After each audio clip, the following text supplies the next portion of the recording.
it's Hailey Sani. I'm finally here with the Love Project. So this video is sponsored by Warner Brothers, which feels surreal to me. I'm at a loss of words that that sentence just came out of my mouth. I feel so honored to have been given this project.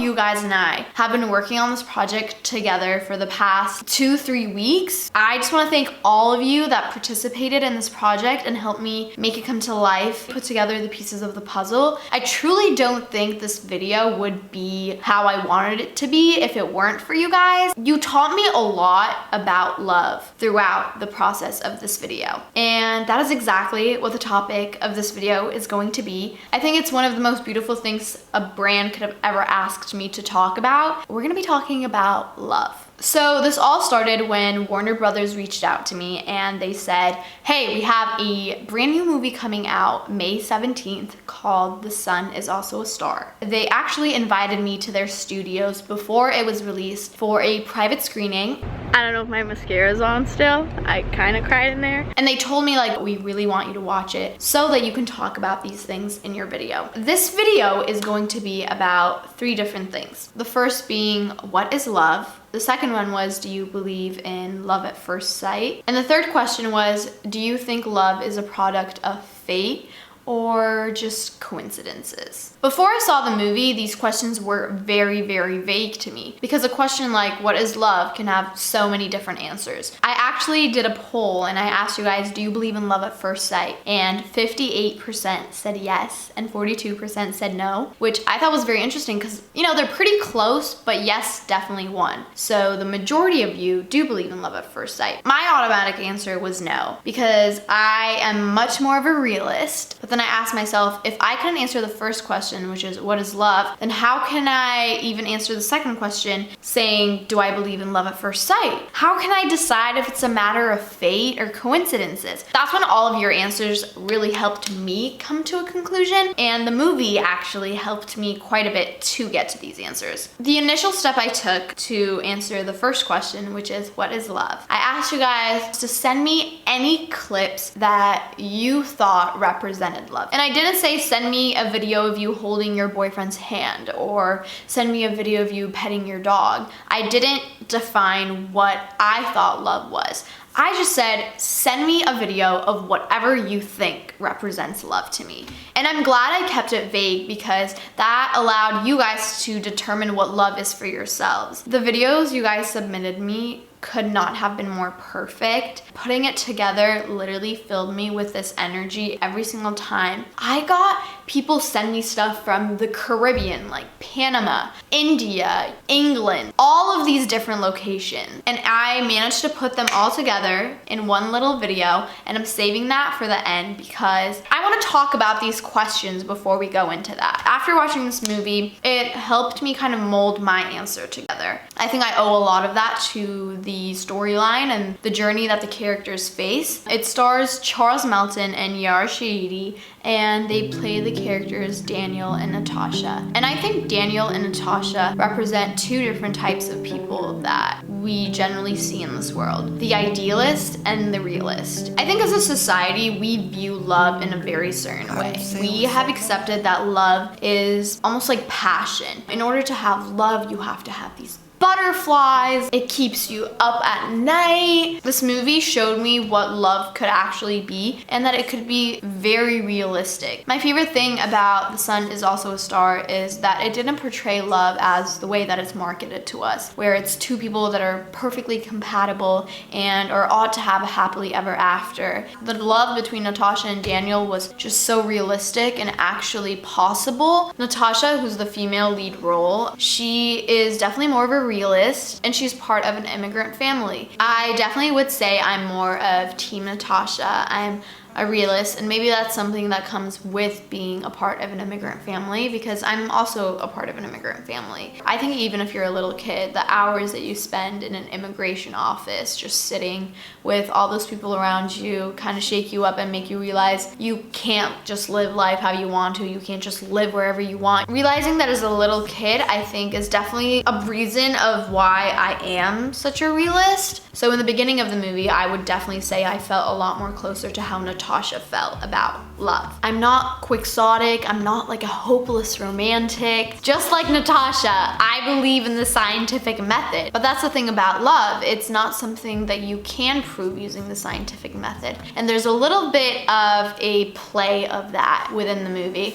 which obviously I'm not gonna spoil anything in this movie because you have to see it. But no matter how unprovable it is, there's something about it that motivates every single one of us to go out and seek it every single day, even if it's subconscious. And the idea that every single person has a significant other and a soulmate that was, you know, created perfectly for you to like fall in love with at first sight, even though that idea just seems so pleasing, it's still not 100% convincing. And then a lot of people just don't believe in love, and I think these are the type of people that view love as something very fictionalized, something directly associated with a happily ever after and a fairy tale storyline. What this movie made me realize is that love does not equal a happily ever after. Even though it's not traditional, even though it's not what you would expect to see in a love movie, the fact that their love story was so imperfect made me feel like, hey, maybe this is something that I can have too.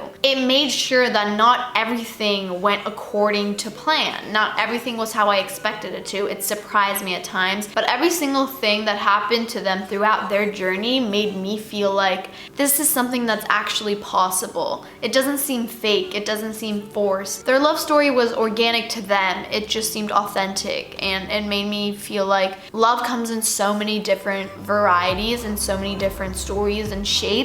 And it allowed me to come to the conclusion that just because the love story that I've experienced with a significant other doesn't fit into society's like cookie cutter idea of what love is, just like how Natasha and Daniel's didn't fit into it, doesn't make its value or worth any less. And some of us have so sadly accepted the fact that love is dead, and it was in the old times when people would send each other letters and flowers, and nowadays we swipe right or send our love through an emoji, and how it can never be as powerful. I think when people say that, it's so unfair to us as Gen Z to be placed into this dead end. I think something two people can have just as much value no matter the circumstances. I think the new generation is already so much more affected by global events than past generations. I think sometimes older generations could experience the bliss that came with ignorance. Now with social media, I think especially our generation is more aware of the reality of things than past generations ever had been. And because of that, we're so obsessed with having control over every little event that takes place in our life. And I'm not saying there's anything wrong with that. Obviously, having agency over your own life is something that's very important, but sometimes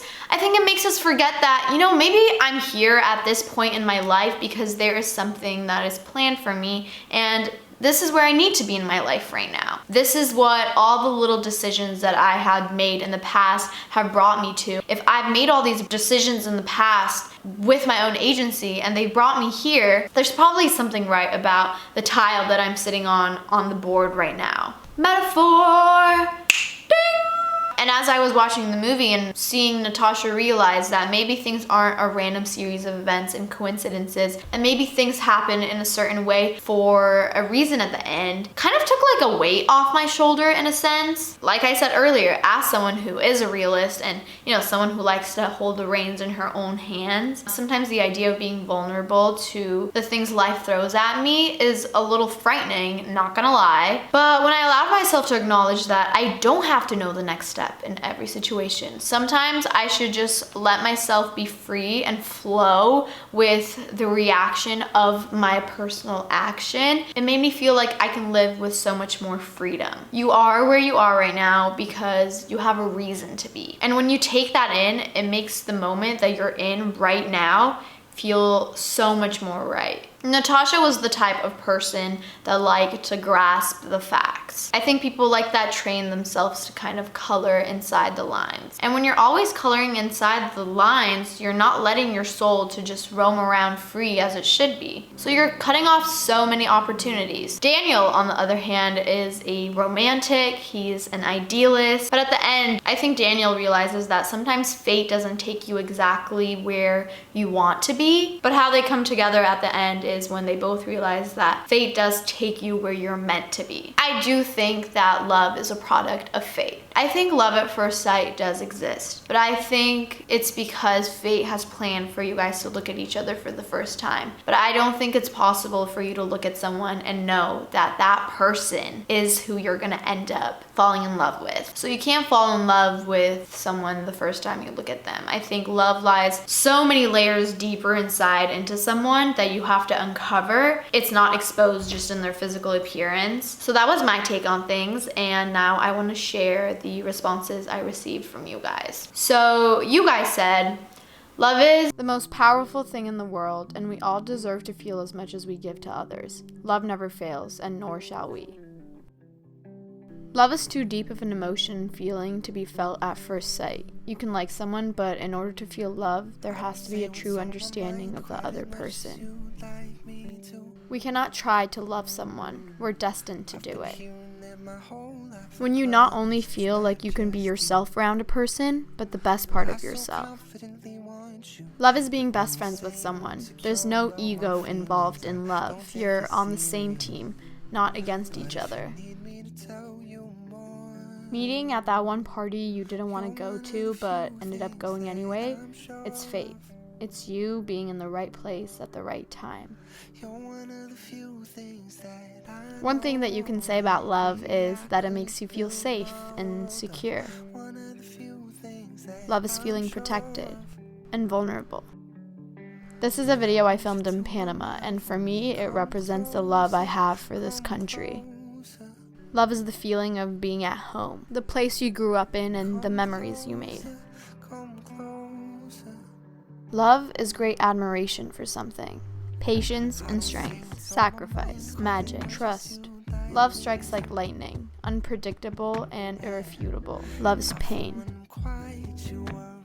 When someone texts you first. Love is love, caring. Love is a matter of fate. Depends. Circumstances. Fate. Both. A little bit of both. Fate. Love is a matter of circumstances because we create our own fate. Love is butterflies and midnight cries. Love is my mom, mama, and my sister, Maxwell, family, and my brother, my dad, papa, baba. Love is when you can be yourself. Love is fast and exciting and warm.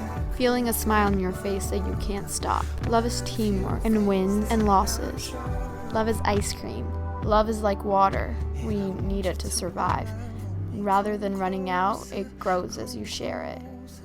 I'm so lucky to have a person like him in my life because he's kind of helped me learn and add on to the definition of what love is to me. I love being in love.